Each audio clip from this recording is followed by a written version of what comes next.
Hello again! Now, we'll be focusing naman sa ating current liabilities.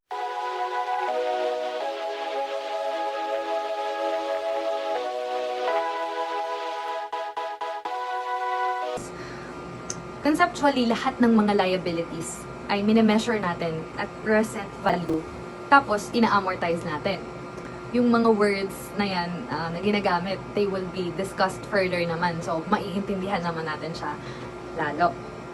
Pero in practice, ang current liabilities natin, o kaya yung mga short-term na mga obligation, hindi sila dinidiscount. Kasi nga, ang ginagawa, nire-record na sila and nire-report doon sa face amount nila. O yung kung magkano sila talaga, wala nang discounting.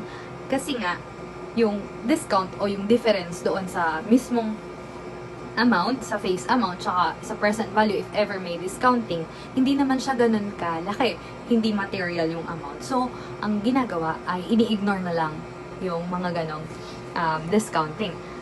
Kapag non-current ang liabilities, yung mga non-current liabilities, for example, yung bonds payable, yung non-interest bearing na note payable, initially, they are measured at present value. Tapos, subsequently, amortized cost naman. So, magkaiba sila ng ating current liabilities.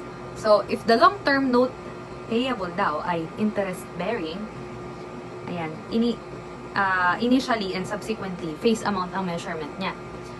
Tapos, kapag ayan, yung face amount daw ay ganito kasi yun. Kaya yung long-term na note payable, interest-bearing siya ang ginagawa. Kino-consider na lang yung face amount kasi yung face amount niya at saka yung present value, they are equal lang. Amortized cost measurement is taken up in a later chapter in relation with bonds payable. So, further pang lessons, madidiscuss yung ating bonds payable. Basta yun, kapag non-interest bearing, doon tayo sa present value, tapos amortized cost kapag interest bearing, face amount lang. Yun lang yung difference nila. And you have to put that in your mind para hindi ka malilito kapag magka-classify ka na, mag-analyze ka na ng mga transactions natin. Okay?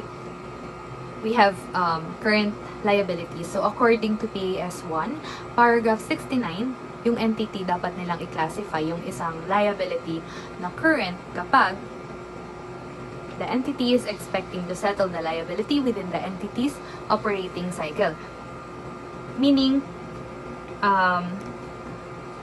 isa-settle mo siya doon lang sa operating period mo. Kasi di ba meron tayong iba't ibang operating cycle. Merong business year, yung calendar year. The entity holds the liability primarily for the purpose of trading. Pangatlo, the liability is due to be settled within 12 months after the reporting period, and the entity does not have an unconditional right to defer the settlement of the liability for at least 12 months after noong reporting period natin. Yun yung mga dapat natandaan. Apat yon para mag-classify ng current liability. Ang mga trade payables at saka accruals, no, sa mga employees, di ba nga nagtatrabaho sila? So, hindi naman kapag nagtatrabaho, every hour binabayaran sila, di ba? Naiipon lang yung work nila bago sila bayaran monthly o kaya every 15th or 30th of the month. Kaya meron tayong accruals.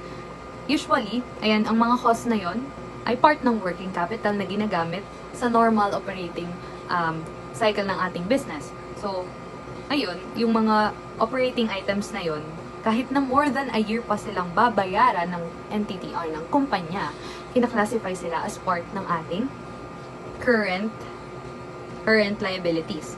So, kapag ang normal operating cycle ng isang entity ay hindi pinanggit, hindi sinabi kung gaano kahaba, kung kailan nag-start, so we have to assume that the liabilities or that this period is for 12 months, di ba?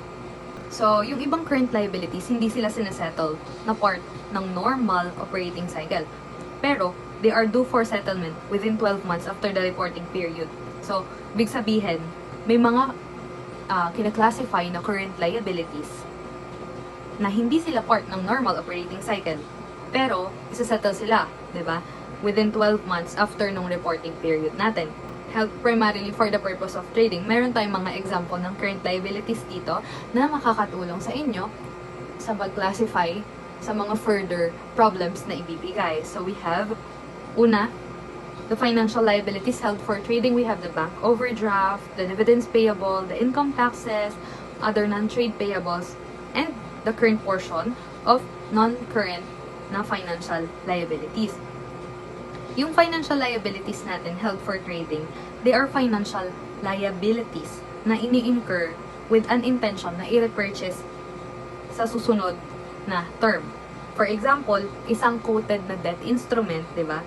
Yung issuer, pwede niyang bilhin ulit yun sa near term. Depende sa change doon sa fair value. If you have questions about the operating or the reporting period, usually by mga March ang reporting period, kasi February, mga ganun kasi di ba may accounting cycle tayo, iba pa yung preparation, tas presentation ng statements yon. For example, ang reporting period natin is March, so at least 1 year or at least 12 months after ng March na yon, dapat masettle na siya, current yon. Tapos yun nga, yung trade and accruals, exception sila doon sa 12 months, sa at least 12 months na yon. Then